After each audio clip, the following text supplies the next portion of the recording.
Hello. Hello. Well, hello. Right.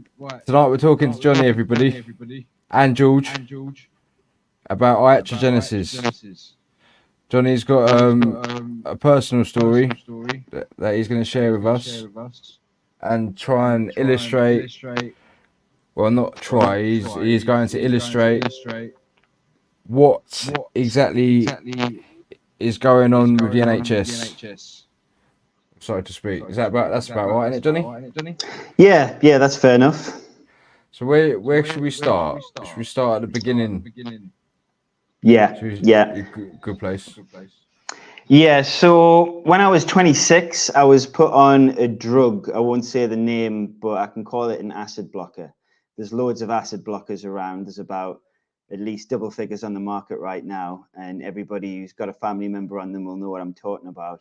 Um, this acid blocker, I was given it for an H. pylori infection, and what it does is it blocks acid by chemically inhibiting your proton pumps from pumping it into your gut. Now, obviously, acid has jobs to do, and they are digest food, obviously, but also regulating bacteria levels in the gut.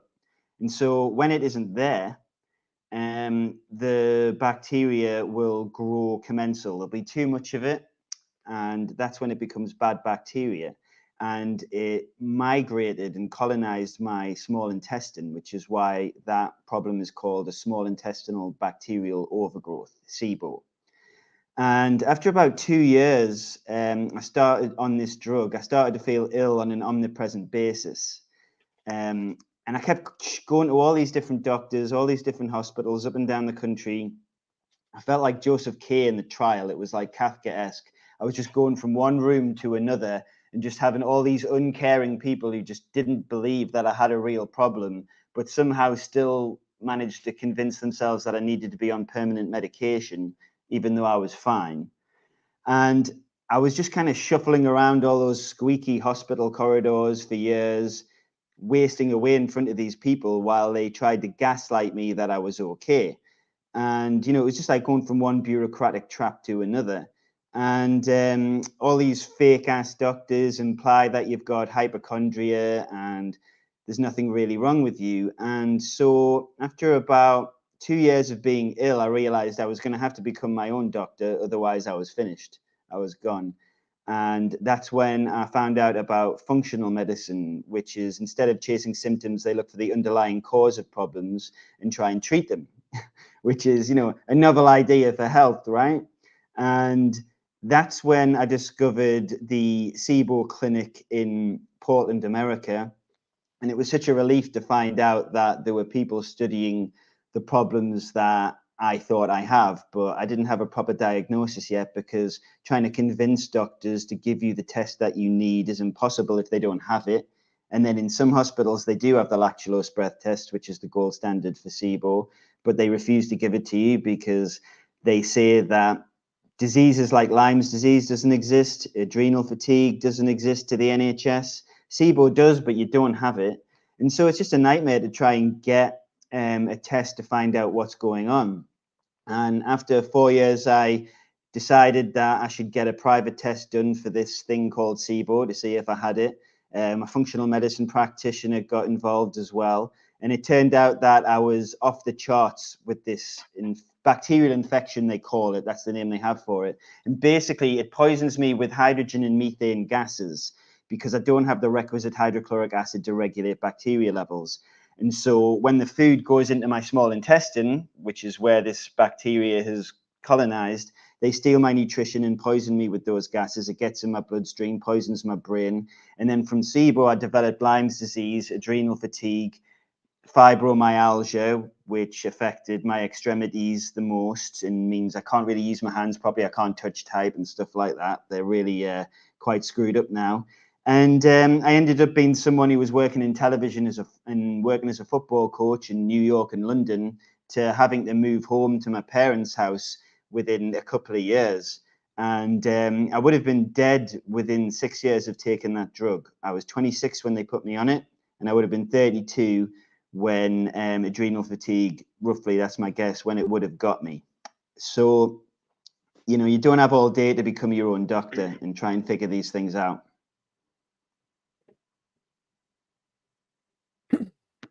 So that's me that's echoing. It's no one else. Right, sorry.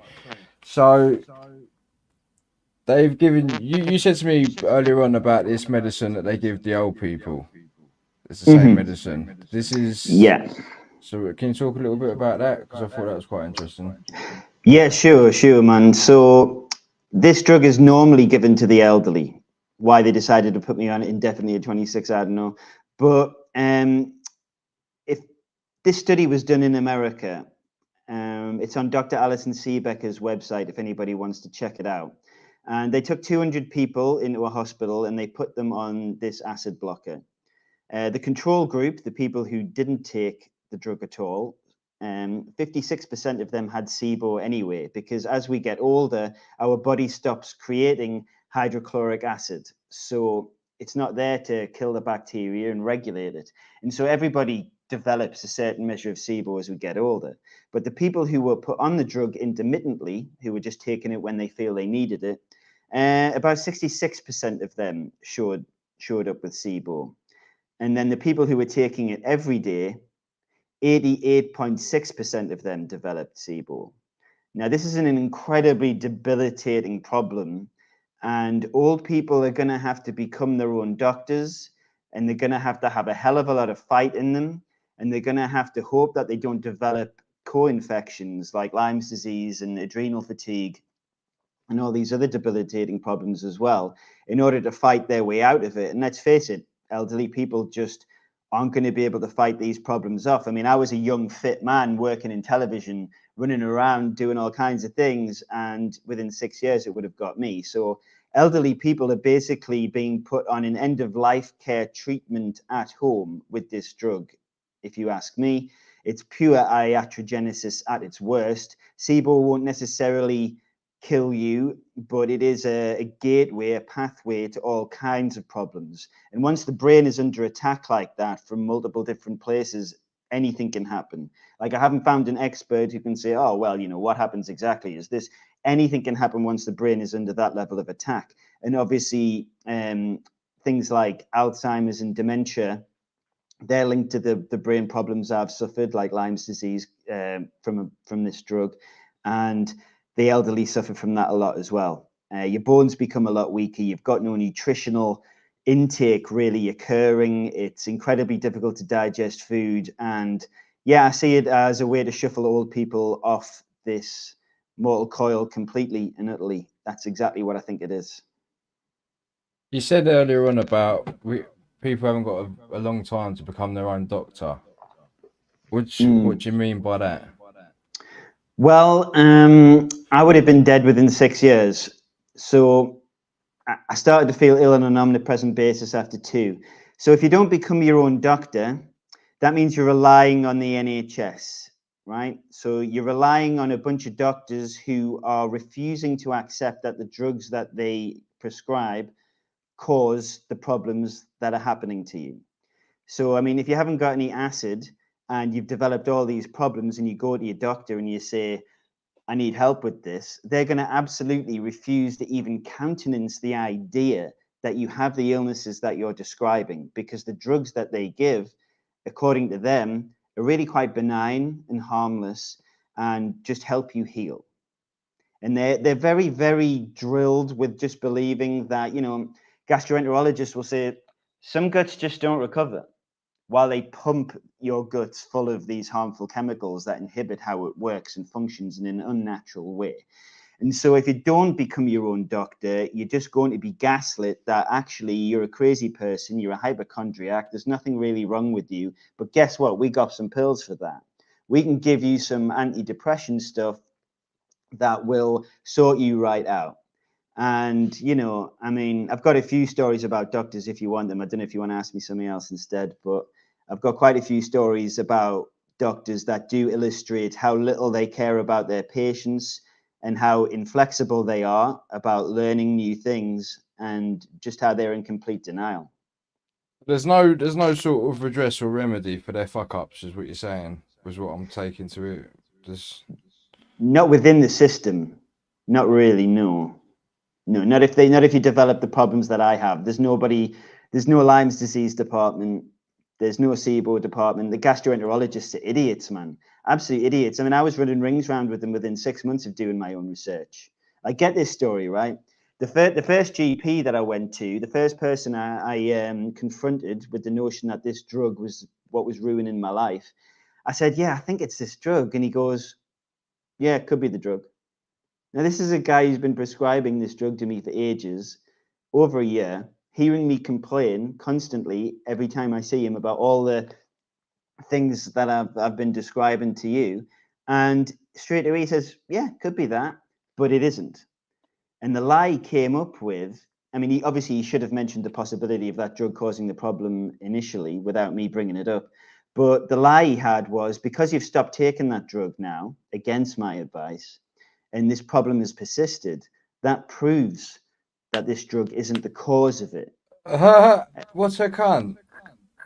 Yeah, his eyes are just looking around the room. He's trying to think of something to say. And obviously, the drug created the perfect environment for this problem to thrive and is the reason why I have the problem. And it's going to take a long time and a lot of work and effort and dietary changes and herbal protocols to actually get rid of this problem. It took me 2 years. It doesn't just go away because you stop taking the drug that created the perfect environment for it to thrive. Complete nonsense. Complete nonsense. And you've got to try and keep you cool with them because you're trying to get an appointment with a gastroenterologist to have a conversation with an intelligent person, because GPs are just administrators and they don't know what they're talking about at all. And so eventually you manage to get to the gastroenterologist and a neurological specialist. A neurological specialist at the RVI, when I told him I thought I had Lyme's disease, he scoffed, kind of laughed in my face, and he pulled out a stick. And he decided the way he was going to find out what was wrong with me was to hit me with a stick to test my reflexes on my elbow and my knees. And then he shone a light in my eye. Now, do you see Lyme's disease in my eye? No, you have to send blood samples off to labs in Germany and LA for them to find out if you have it or not. He's just literally hitting me with sticks, telling me I'm a hypochondriac, and then he banned me from the hospital so that I could never come back to that department again. And it was the only neurology department around in my area. And when I went abroad for treatment, I discovered that I'd actually had Lyme's disease for 5 years by that stage. And this guy had made sure that no other neurologist could possibly see me and challenge his opinion that I was just a waste of time and a waste of space. So, Bastard. yeah, I mean, he couldn't have cared less.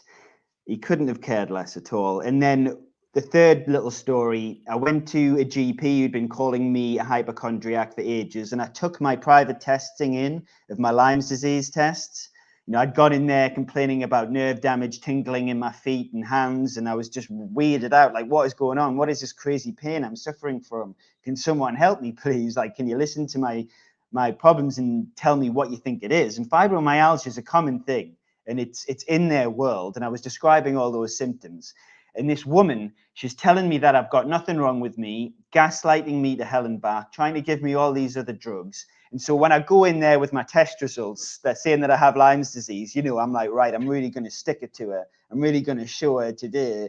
And I go in there and I show them to her, I hand them over, and she just says, I don't know how to read these.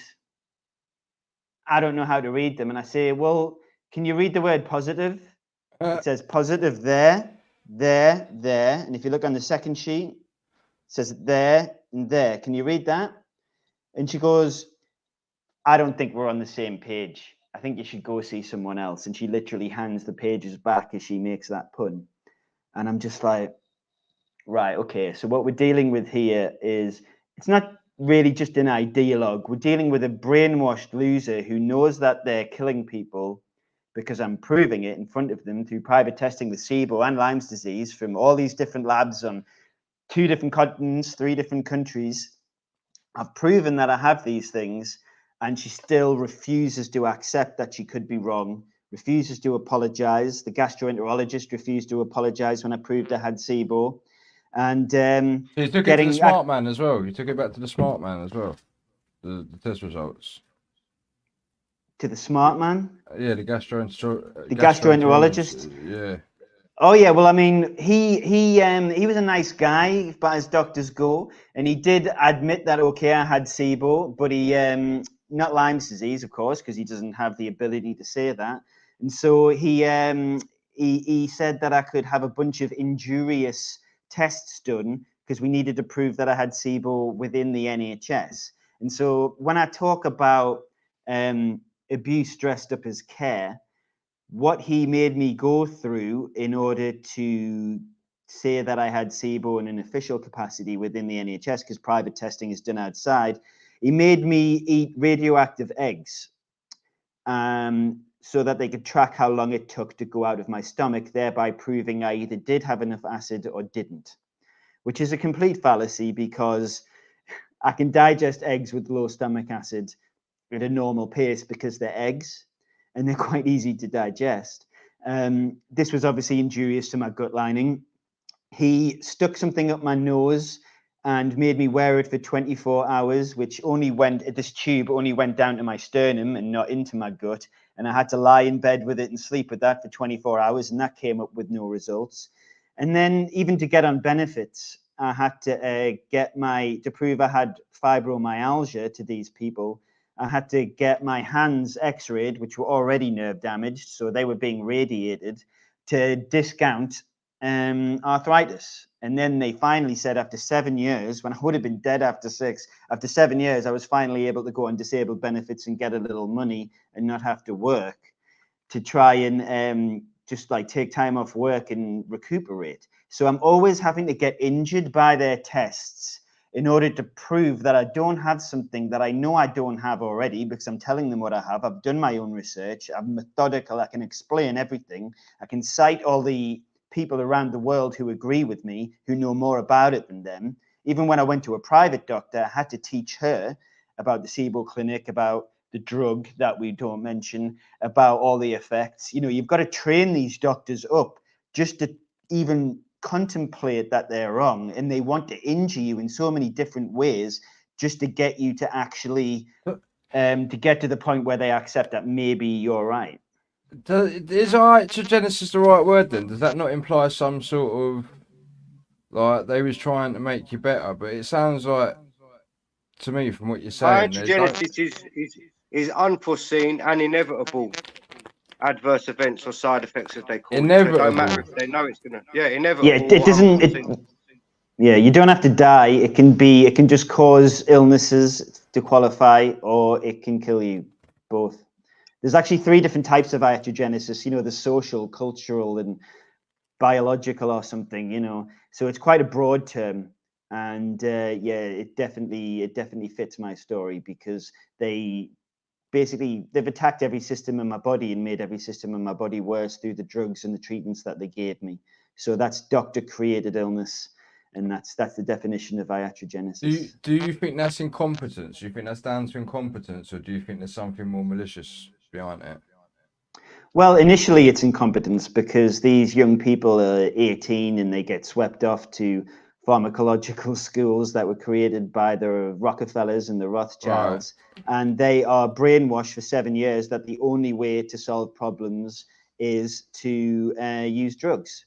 And Petrol. so yeah, they're petrochemical giants. Yeah, that reminds me of my dad putting Vaseline on his mouth every day. Bloody hell! And yeah, you know, they're completely brainwashed people, doctors. But the thing is, you know, like I had this debate with a nurse at the protest once, and you know, she went, "It's not the doctors. It's not the doctors. They're good people. They're trying their best. They read a lot. They work really hard." And I'm like, yeah, that's true. But when you've been a gastroenterologist for decades, and you've got the clinical evidence in front of you that people are wasting away constantly on these drugs that they're giving to you, and they're telling you that it's making them worse, you are being confronted with the ineptitude of your training on a daily basis.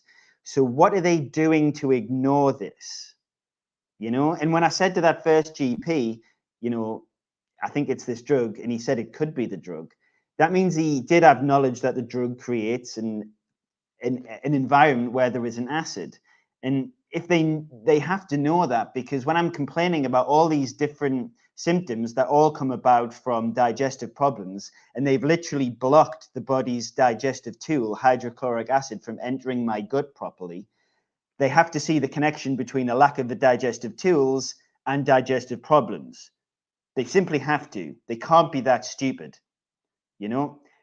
It's really, really obvious. I mean, think about it like this, right? This is how I described it to everybody I could get my hands on, right? Think of the bacterial bankers that just want to grow and grow and grow. And the acid that comes into the gut is the regulations, you know, that will look after Wall Street and the City of London and make sure they don't go too crazy and just do whatever they want.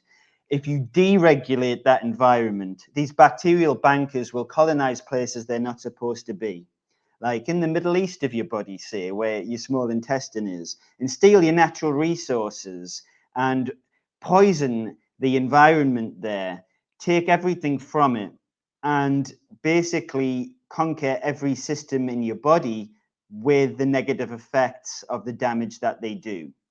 This bacteria, it's been turned into colonizers. They are imperialists. And this is the language that everybody uses in the medical community as well. No, it's not. They colonize your small intestine and take it over. Yeah. And so I think that's a working analogy, because these diseases inside, they are imperialistic. They spread, they go everywhere that they can. And, you know, when the doctors say, oh, don't worry about it, man, there's still a little bit of acid coming down, enough to regulate bacteria levels, you're going to be fine. Just a little bit of trickle down. They always use this term, trickle down. And that reminds me of Thatcherite economics, Reaganomics. Oh, don't worry, we're still going to have a little bit of trickle down money coming your way. But you know that actually what they're doing is deindustrializing your system so it can't do its jobs anymore. And once you haven't got the acid there, anything can happen. Anything can happen. It's a life-affirming substance. It's absolutely necessary for all kinds of health. And you're on a rocky road if you're on these acid blockers. You really are. Speaking of trying to fix it, then you do have an idea on how to fix it, obviously, because you said you beat it before. Yeah, I've actually beaten all the diseases and conditions that I have before in different ways. In SIBO, I'm allowed to say. Am I allowed to say herbal protocols out loud? I mean, on YouTube, I'm not really convinced that I'll probably, what's it called? Things. I'll probably, yeah, you can say it. I'll probably take the stream down and then I'll download it and then take it down. Probably that's what's gonna happen. And then I'll put it on Telegram. Right. Well, to beat SIBO, what I did is I merged the best of both worlds. I won't say the pharmaceutical drugs that I took, just in case, because I'm worried about that one. But like, I took 2 pharmaceuticals, and then obviously that causes damage to the gut. We all know that. I was weighing up the risk-benefit analysis there. I was just so desperate to get rid of what I had and get back to my normal life. And so I gave it that pharmaceutical power punch, and then I backed it up with herbal protocols afterwards, which is things like oil of oregano, allicin, which comes from garlic, concentrated oils, concentrated berberine. They're brilliant, from Designs for Life. Not Designs for Health. I always say the Manic Street Preachers song instead of that. Designs for Health. They're brilliant. They work really well, and they can beat mild cases of SIBO on their own, the herbal protocols. But if you've got a stubborn one, the only experience I have of being able to beat a really bad SIBO infection is to take the best of both worlds and smash them with them. You can find all these details on Dr. Alison Siebecker's website. Siebecker is spelled Siebecker. And she used to work at the SIBO clinic. They dedicate their lives to studying SIBO and how to beat it. And Dr. Pimentel is brilliant as well. And if you go on her website, straight away, it's really clean, minimalist, easy to use. You go to treatments, bang, it's all right there. You can go to overview. You can go to the study that I was talking about before. She's got scores, if not hundreds of studies there that you can read about. people who have been trying to find better and better ways to beat this problem. They do exist, they are out there. And for people who have digestive problems, who are very gassy, you need to get tested for SIBO. People who have low acid levels are people who drink too much, have very stressful, long working hours, struggle to sleep, workaholics, basically Western civilization, and people who get older as well. So SIBO is a reality for everybody. It's something everybody needs to learn about. And if you don't learn about it and you develop it at some point, just bear in mind that the people that you're relying upon in the NHS have absolutely no idea what it is. They don't know how to test for it. They don't know how to treat for it. The drugs that they give you create it, and they will gaslight you and give you more drugs that make it worse, because they don't understand what they're doing, because they don't want to understand what they're doing, because they're not going to delve into the situation the way I did. The shutters come up. This drug's all right. Some guts just don't recover. Some people are unlucky.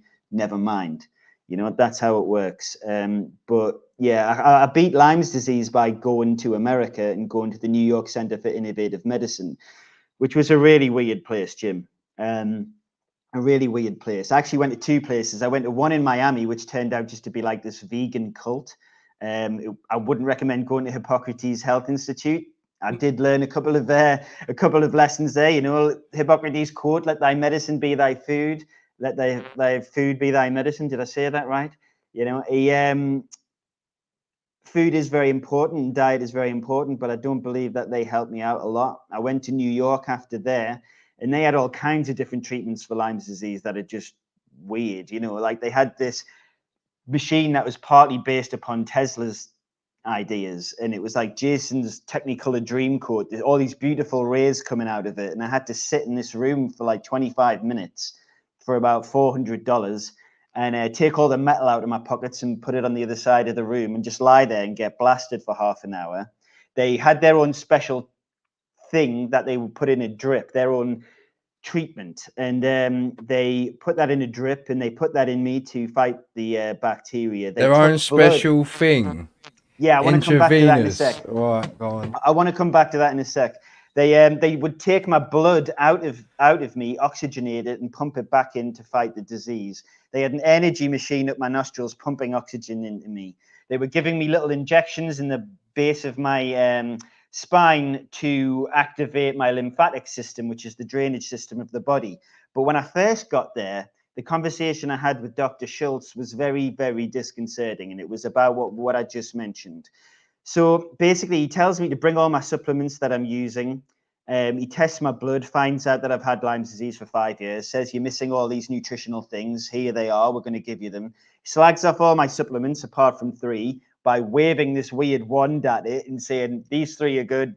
All these ones aren't. And I'm just sat there, like a 7-year-long journey to try and get to the end of this problem. And I've got this nutcase in front of me waving a wand, telling me that he doesn't want to tell me what's in his secret mixture, because he's just told me you've got to pay attention to what you're putting in your body. And I'm like, okay, so what's in this secret mixture that you're putting in me that is your intellectual property? But you got to tell me a little bit about what it's about, because you just told me to pay attention about what I'm putting into my body. And he refuses to tell me. He refuses to tell me, and he says, nobody else has ever asked me that. And I'm like, come on, bro. They must have, especially if you're telling everybody to pay attention to these things. And so basically, I have to make a decision. This is my last port of call. This is my last chance in my head. I'm worried I'm going to have some serious issues. And I go ahead with it. This is back in 2016. And I get treated there for 3 weeks. It costs £40,000. For my mum inherited a bunch of money from my grandpa dying. Otherwise, I wouldn't have been able to afford it. And we spent that money in 3 weeks, came back to England. I got tested at Breakspear Medical. They took my blood, sent it off to the labs in Germany and LA like I had the first time to get my initial diagnosis. I repeated the process exactly, and Lyme's disease was gone. It had been suppressed to the point that it wasn't noticeable on any tests. It does lie dormant there, though, and it can come back, is what everybody says. And it certainly did with a vengeance with me. So, did this weird, crazy place completely sort me out? No, but it did get me to a point where I was symptom-free, which is what everybody's trying to get to. But yeah, I did get some some substance put in me that I didn't understand, and I do look back at that and wonder what the hell it was, of course. Pretty mental. Mm. So do you reckon, you said that you've beaten it before, do you reckon, do you know what brings it back on? Do you think you know? Yeah. Well, in my case, basically, you've got to get the diagnoses of all these different things at the same time and beat them at the same time, because they all make each other come back. So if I discover I have SIBO after 5 years and beat it there, but I don't get a diagnosis for Lyme's disease for another 2, by the time I'm beating Lyme's disease here, that's made SIBO come back. Right. And then I've got adrenal fatigue, and I've got neutropenia and fibromyalgia, all swirling around in these co-infections that I didn't even understand at the time, all swirling around, causing each other to come back. And plus, there were a couple of mistakes in my SIBO treatment as well. I wasn't on prokinetics afterwards, which would have helped keep it away. I hadn't learned about them yet, and I wasn't told about them. They're very useful and necessary. So yeah, it's really difficult. All these diseases, they cause other problems and they make each other come back. You're like trapped in this swirling nebulous vortex of negativity inside of you, causing all these different problems. And of course, you've got depression going on by now as well. And you're not always motivated to look after yourself as best as you in an ideal situation. You have spells where you are and spells where you aren't. And the more depressed you are, the more negatively that affects your whole system as well, of course.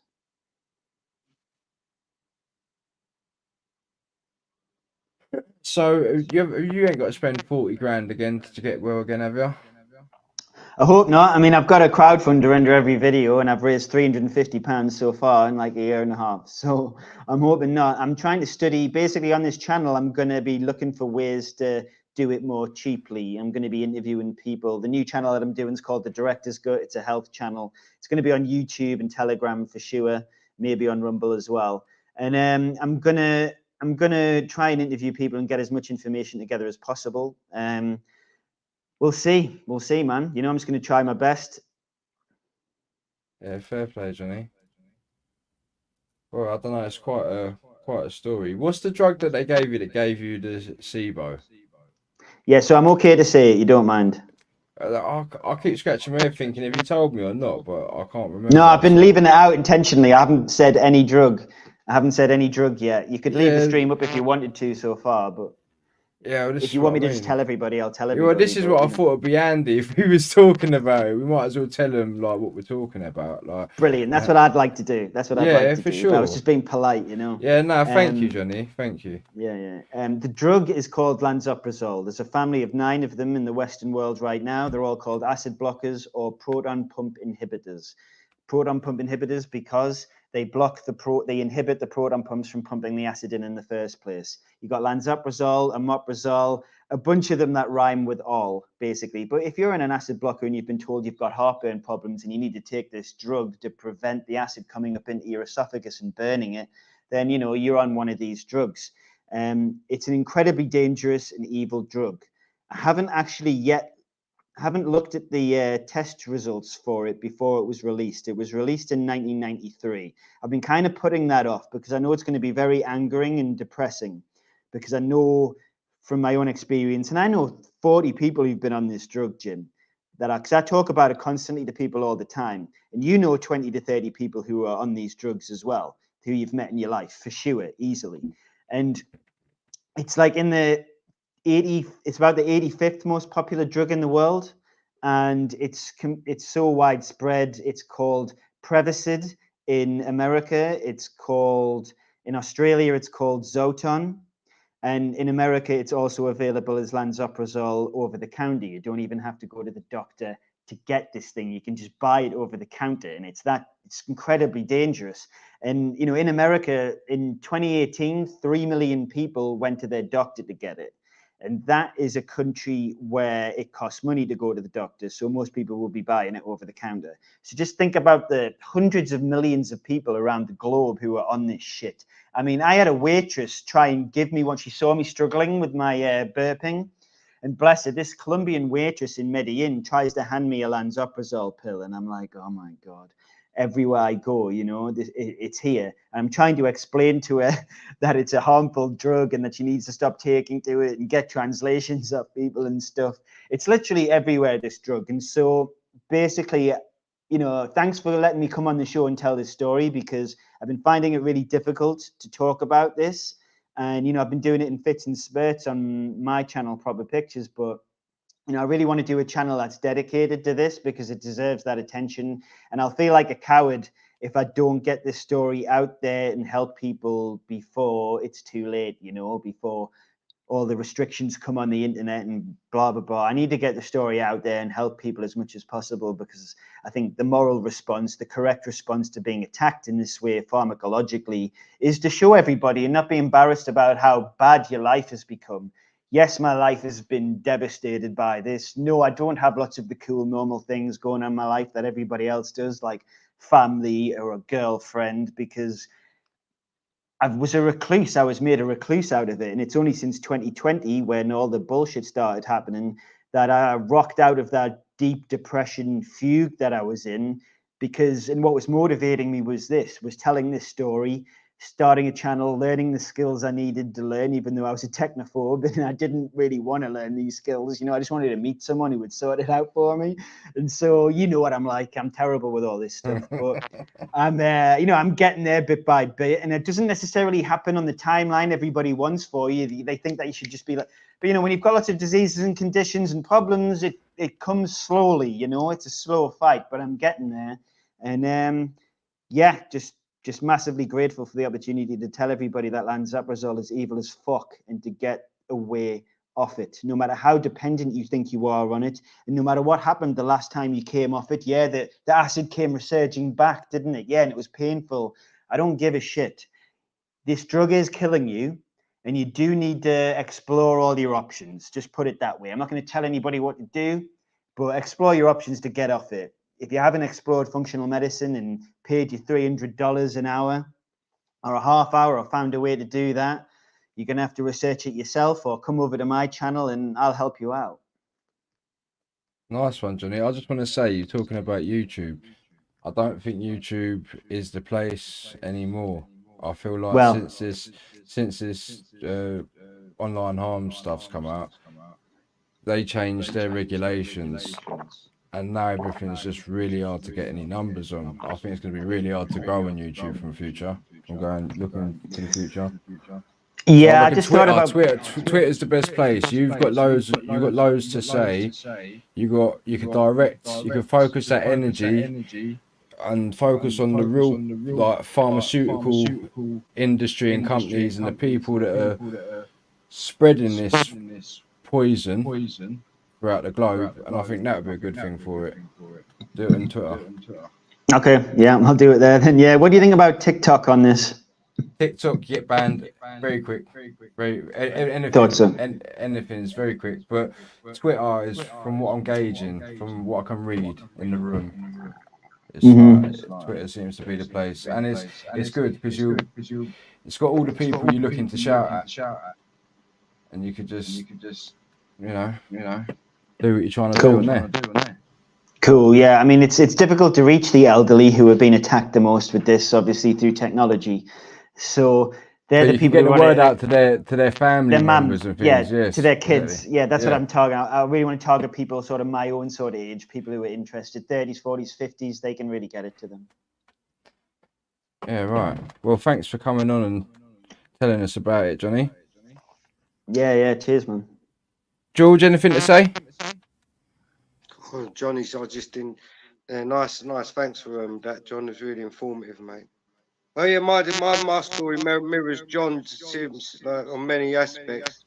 And the main bit is just believing the medical establishment, the consultants, the doctors. Johnny's got a gastroenterological disorder like I have, or did have, colitis, whatever. I can't remember for sure. I was very ill with it a couple of years ago, hospitalised. They just gave me steroids, numerous other drugs, including paracetamol. I had severe adverse event, edema in my legs and my private parts. I stopped taking the drugs, but I didn't let them know. Threw them in the bin, hid them. The inflammation went down. I got better. They said my blood. I got better. They believed it was as strong as steroids and drugs they were giving. They thought they were giving me. And I went home. That's it. They tried to tell me about a mask one day, and I held out the thought of the security come, and I said I'm signing myself out.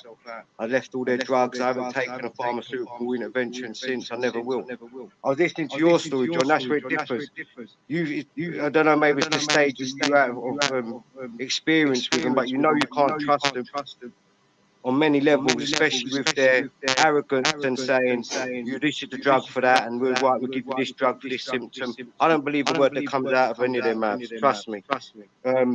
Especially when in regards to drugs, because like I was talking about before we come on air, all drugs inherently toxic, they're poisonous, and it's just a matter of the amount of toxicity that's in that drug and the state of the body that the drug's being administered to, which will determine the adverse events, whether it's death or long-term, whatever. And when I say drugs, I mean all the vaccines. I don't give a fuck. That's what I'm really on. They're included.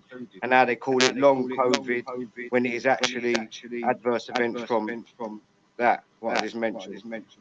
You mentioned all of it, John, which is exactly the same story as mine, but I'll never take another pharmaceutical drug ever. Yeah, that's fair enough. And I see that you're still taking them, and you say about this disease as that disease. Remember, they're just called this disease and that disease just from observing symptoms. So you do this, you have excess gas, or you have blood in your stool, or you can't eat food, blah, blah, blah. That is a whole myriad. That could be colitis, Crohn's disease, all these other intestinal or bowel diseases that cause irregular stool patterns and blah, blah, blah. And bottom line, all they do is administer. I used to have acetol, pentasa, and take it for years, and always still have blood in my stool. And then when I stopped it 2 years ago, like I said, I haven't taken one medical intervention or pharmaceutical drug since leaving that and learning what I've learned over the last few years. I've been tickety-boo, touchwood. They don't mention, like you said, it's just drugs and surgery. They don't look at it holistically, where you have to look at the environment, the stress level of that person, the food, very, very important. You mentioned that your food be like medicine, that's 100% right. Especially when you think you're eating healthy and it's still shit, because it's genetically modified with no pips in it and blah, blah, blah. The body's trying to figure it out. Or it's covered in some fucking chemical that they've done to stop what you call it, insects eating it, or even let's go to another level, they've sprayed it with some DNA or MMRA particle fucking soupy dude. Yeah, someone's calling you a liar, George. Yeah, I'm always lying. Who is it? What am I meant to be lying about? His name, listen, his name is no name. Yeah. He's calling you a liar. Anyway, I reckon you're telling the truth, though. I don't know what part I talked a little bit. I don't know. That was a bit of a monologue. The truth is, I was very ill, and I think you can testify to that, Jim and John and many other people. And I wouldn't lie about being ill, mate. Like I said, the best form of knowledge is experience. And I've experienced being in hospital beds, being pumped with steroids, having tubes put down into my stomach, fucking very ill. And I got out of there by not taking their drugs. And that's because I had the knowledge from reading books like What Really Made You Ill and the danger of vaccination, the harm of, and the knowledge they don't have about the drugs they give you. But it's irrefutable. There's abundance of evidence to demonstrate the harms that the drugs cause.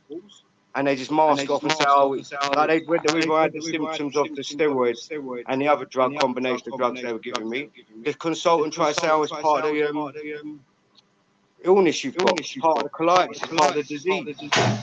I've never had that in my life. The swollen legs I had, and I wish I could put the picture up. And whoever this gives you some line, say it to my legs, mate, and my fucking bollocks and my cock. Excuse my French. They were swollen to fuck, and thank God looked after me, and my brain looked after me. Like my mum used to say, use what God gave you. And thank God he gave me a fucking brain, or I'd have left there with a bag, if I'm lying, a colonoscopy bag, I can't pronounce it, a bag you have to shit into. They'd have took my colon out, and a bag of drugs for the rest of my life. No, thank you, doctor. It's been 2 years counting. Not to mention 20 years ago when they wanted to take my colon out when I was 26, when I first got diagnosed. The psychopathic, fucking horrible cunt looking surgeon.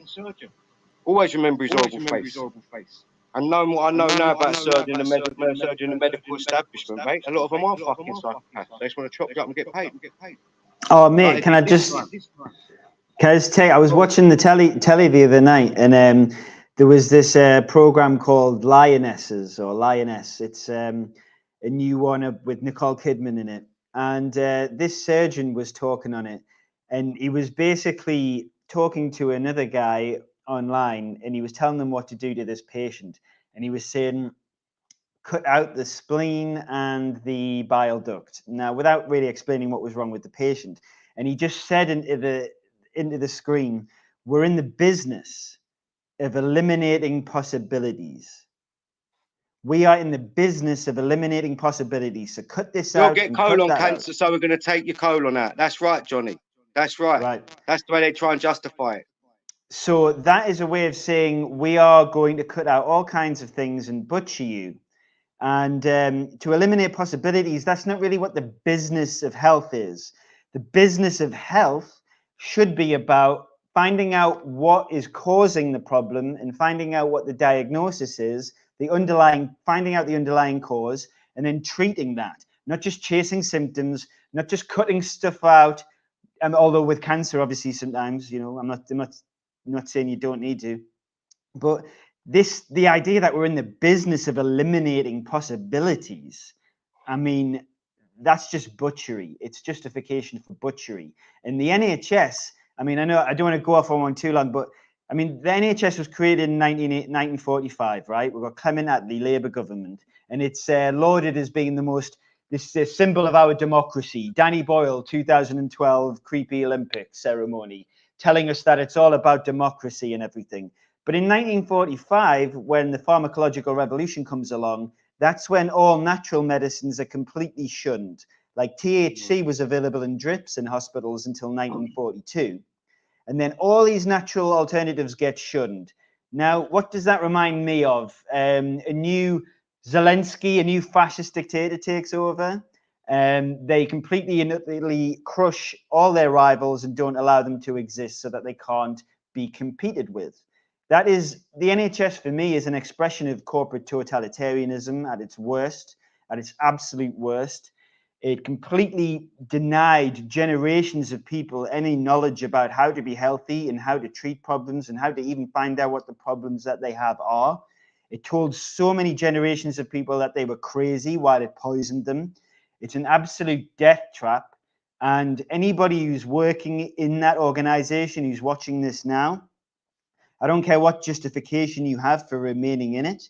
You have none. You have no moral high ground. You're not changing it from within. You're worried about your rent.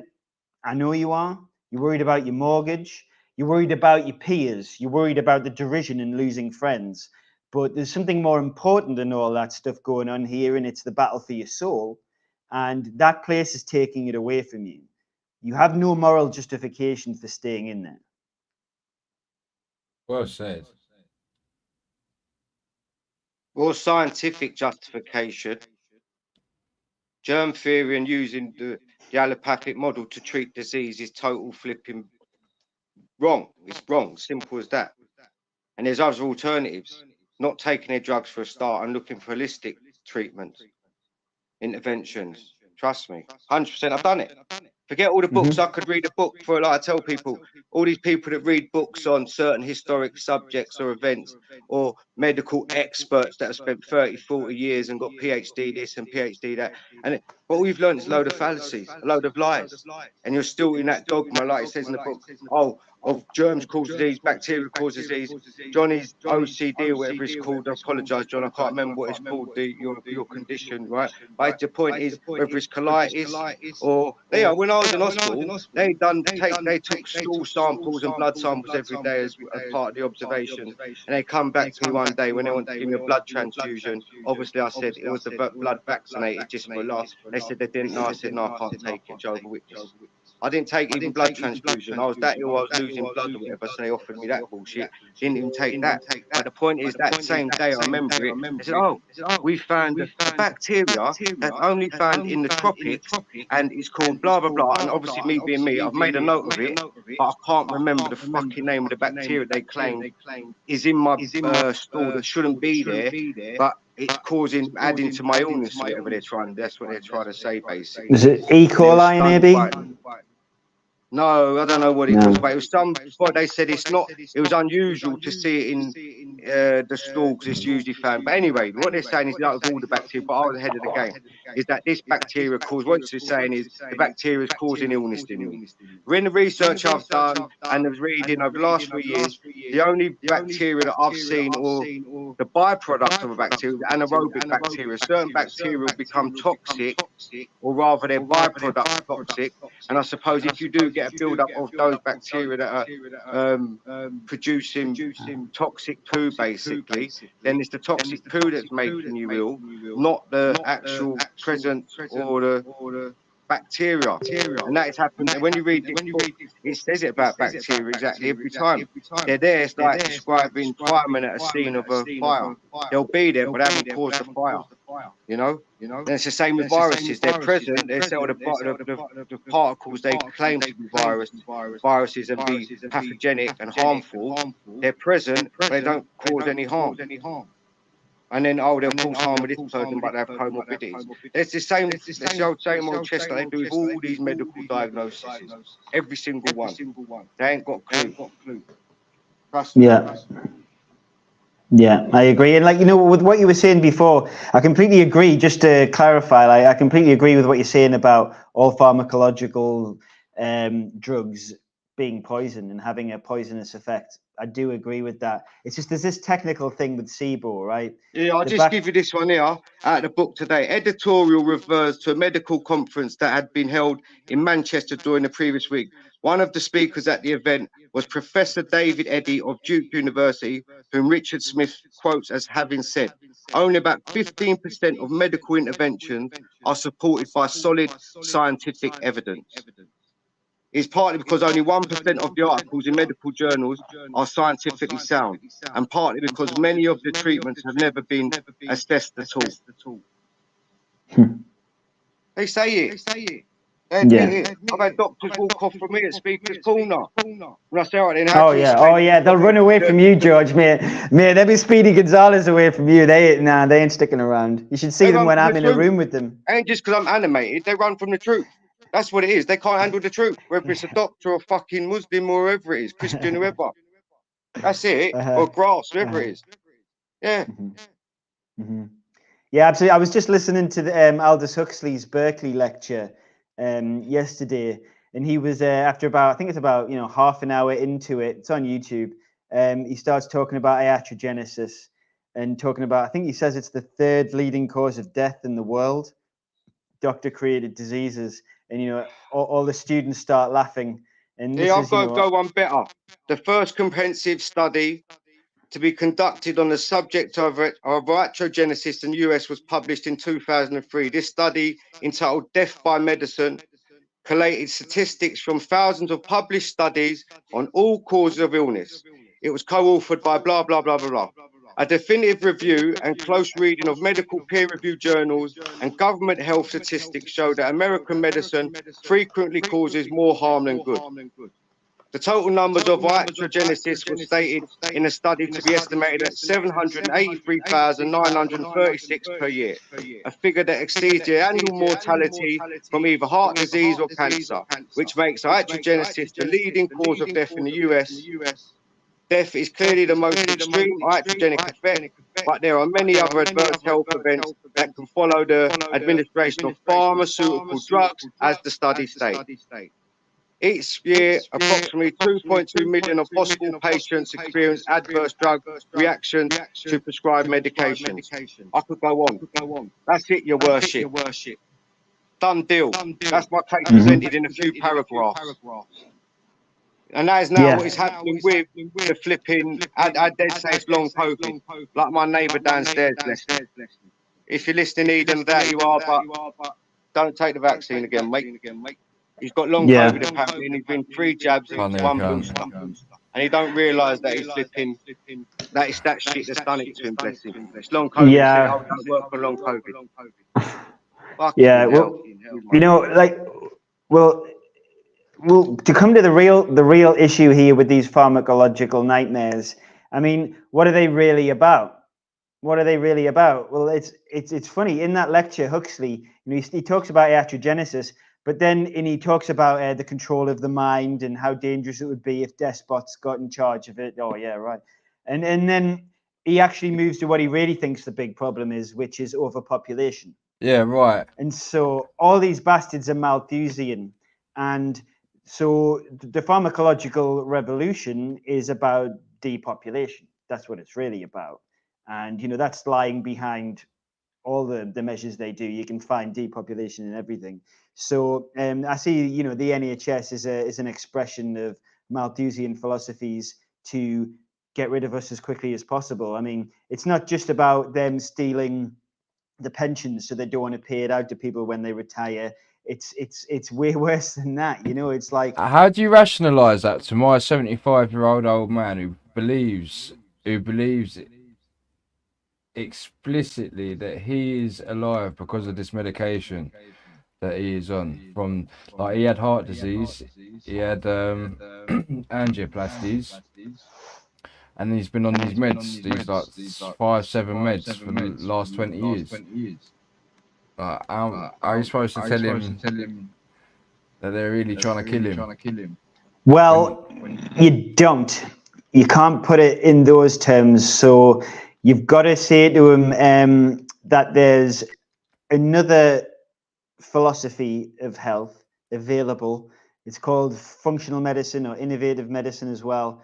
And he's not going to want to do his own reading necessarily at 75. You know, I know that might be a bit unrealistic, but there is another way. There are other options that can help you with issues that, not necessarily his issues, but, you know, this is a general thing.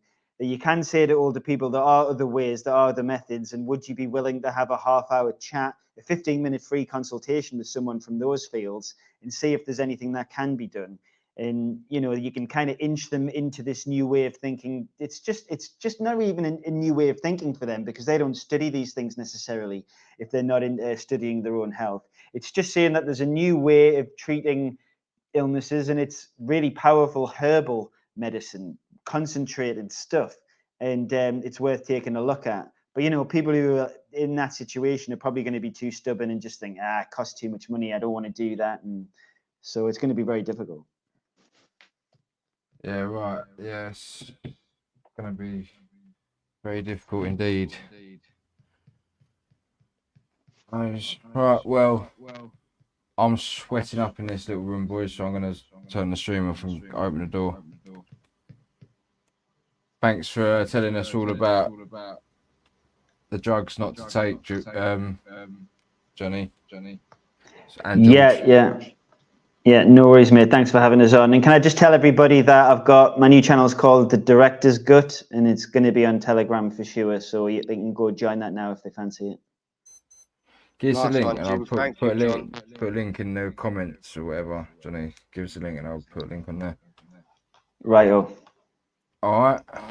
Yeah, nice one. Sweet. All right. Well, see you later, everyone. Later. See ya. I was gone.